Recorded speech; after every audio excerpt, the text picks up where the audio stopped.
Good early morning, ladies and gentlemen. This is James Ramos from At the Quarter Pole, and just my report from this weekend's great races over Dubai. And my question to all you folks in horse racing land: who is the best horse in the world or the United States? And I'm going to try to take a track at this, and just something that has been was an awesome day Saturday Dubai at the carnival, and how many good horses won that day. We'll start with the big daddy of them all, and that's going to be the Dubai World Cup. And again, Forever Young does not like that track. Either that, he was very tired from the flight over from Saudi. It showed again that he just too tired to run that race. Those 6 weeks out, but he really run a hard race. People said he didn't run as hard as he did last year. Of course, he did not, but he just shows that the affinity work of running on two sand courses, two different compositions, just tired him out. If you look at the horse replay, that race in Dubai, Forever Young was already tired of the 316 pull. The jockey pulled on his reins. Forever Young's head turned to the right, and you could tell that he didn't have an ounce of blood left with 3 furlongs left. And the only reason why he didn't finish worse than second is the horse has got a great heart. He just keeps on running and running. Again, now for Forever Young, he's going to go to Japan and probably rest up and he'll be ready for the Breeders' Cup in Keeneland for this year at 2025. Nothing to take away Magnitude. Magnitude ran an absolutely great race. And as I stated in the video, is he going to like the distance? Is he going to get the mile and 1/4? And he sure showed his stuff, and he won convincingly, going wire to wire. What a great job by Jose Ortiz in bringing in the American Magnitude. Hooray for that horse. Also in Dubai, we got to see the world champion Paladin winning the Shima Classic. And one of my favorite horses that I touted last year for this last past Breeders' Cup was Ombudsman. Showed incredible stout. I mean, he was really off the pace. He made a bold move, and he came flying at the end. So did Caladigan. So here's my question. Who, in your opinion, you believe is the best horse in the world? Is it Caladigan? Is it Ombudsman? Would it be Magnitude?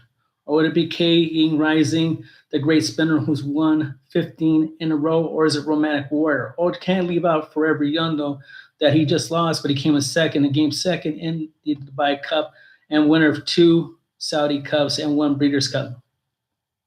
You could take many chances and views from however you want to do it. You could consider the dirt races better, or you consider the turf races. If you're asking me personally, the best horse in the world, and it's going to be a tough one, but I would say honestly it's between 2 horses, and the 2 horses I would consider being the top 2 horses in the world would either be Caladigan and K Ying Rising. You can't take anything from K Ying Rising, that he has been unbeaten at a sprint. I know a lot of people can say, well, sprint race, but it doesn't matter. I mean, he's just as good as horses like Black Caviar.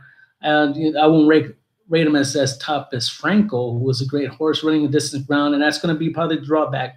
But you cannot take his 15 wins away from that horse. Or was a Romantic Warrior winning at $39 million?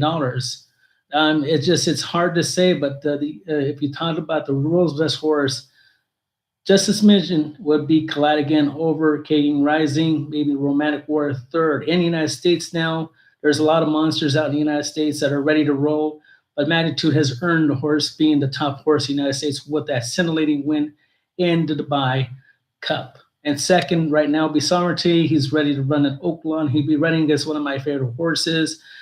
Will be White on Barrio. White on Barrio should dictate the pace. Sovereignty is going to make his bold move and should beat him, but this is going to be the first race of almost about 6 or 7 month layoff for Sovereignty. So the Oaklawn Handicap is going to be a great race. You got to see that race. Horses also you have to put out for consideration for top American horse. Not only Sovereignty, Magnitude still earns that number 1 spot. Sovereignty second. And see what Bayesian journalism do this year. Journalism is pointing for the Met Mile. It's a good sharpener. It's 1 mile on the 1-turn track at Aqueduct. He should enjoy that race. Baeza is now in the Bill Mott farm, and I'm not sure where they're going to aim and put this horse at, but he's going to be fun to watch. I predicted by next year, if Sovereignty and Forever Young go into breeding stall, he's going to be better, in my opinion, over journalism next year as a 5-year-old because of the new handler of Bill Mott. Just extremely good trainer, not trying to be a homer. I like also Mike McCarthy does a good job with journalism, and those two should have battles matching out.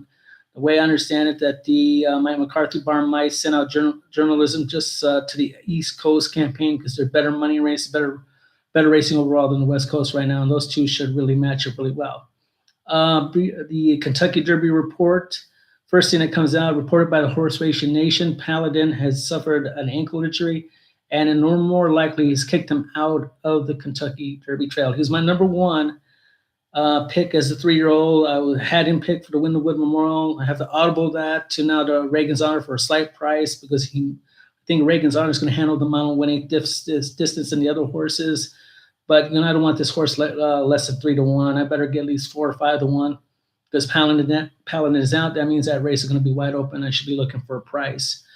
Other news report: Commandment looks scintillating, winning the Florida Derby, and that was a prep race. I honestly don't believe that Brad Cox had this horse to win that race. If you look at the race replay, he came out beautifully. He settled way back. He was right behind the Puma, who's a closer. So Commandment is a horse that likes to stalk, and the reason why Brad Cox allowed his horse to be the last horse coming around for the clubhouse turn and almost through the complete race until coming to the quarter pole is to get dirt kicked in the horse's face. So you want to have that horse have experience before the Derby, they have that kickback in the face. There's a brilliant move by Brad Cox. Kudos to all the horse that ran. The Puma ran, scintillating again. It's amazing how well this horse runs. Remember, ladies and gentlemen, he just came back from 21 days, so he didn't have full days of rest. Chief Wallaby, I would say he will rebound in the Kentucky Derby. Came between trying to come between 3 horses coming around for the clubhouse for the turn going into the stretch. And he didn't want any part of that. And he didn't look tired. And a lot of people were impressed by he galloped out fine after the wire. Nearly looked absolutely horrible. And the reason I say this, the fractional time was 24:49. Nearly was on the catbird seat on the outside and did not do anything. Was it 6 weeks? Well, 6 weeks is 6 weeks. That's how much prep time they're going to have before the Kentucky Derby. I'm throwing him out quick. A lot of people say, well, you can't throw him out. I already threw him out. Right now, the number one horse of Paladin being out is going to be Commandment. Now I know everybody's going to say, well, what about Renegade? I saw that race, and that was also a good race. But did he peak too soon? I mean, like that, ladies and gentlemen, when he came to make that move around coming for home, and he blew by Silent Tactic, which is not an easy horse to blow by, and he went the wide of the stretch. Now, I always panic myself when I see a horse. Maybe the deep outside was playing better than the inside of the track. Normally that goes with this moisture, but he was going out wide. I kind of thread about that before Kentucky Derby Day, especially when you're losing ground outside. I wasn't sure it was intentionally or was a horse lugging out, but he kept straight as an arrow. So I'm just thinking maybe Irad wanted this horse to be at a part of the track. Can't leave him out. And the tries or the supers come Kentucky Derby Day. My honest opinion, Commandment's definitely the number one horse to beat. You have to, of course, use a Renegade and those exotics, but Commandment right now looks like he's right now the number one favorite now with his 2 wins in the Fountain Youth and the Florida Derby. Secondly, there's still Entrepido in the San Anita Derby. He's not running against a lot. I expect him to win. If he doesn't show a promising effort, he might be a throwout either. As again in the Bluegrass Stakes, I just look like Reagan's Honor with Paladin being out, and that's what I think that's how it's going to turn out. I think Reagan's Honor in the Bluegrass has a good chance for a slight price. I don't want chalk. Anything less than 3-1, I'm not betting Reagan's Honor. It's just a straight win bet. I want at least 4 or 5-1. I think the race is going to be very wide open now with Paladin being withdrawn from the Bluegrass Stakes. And that's all I have for you this early morning. This is James Ramos from At the Quarter Pole, or Winning and History run neck and neck. Have a good morning, ladies and gentlemen.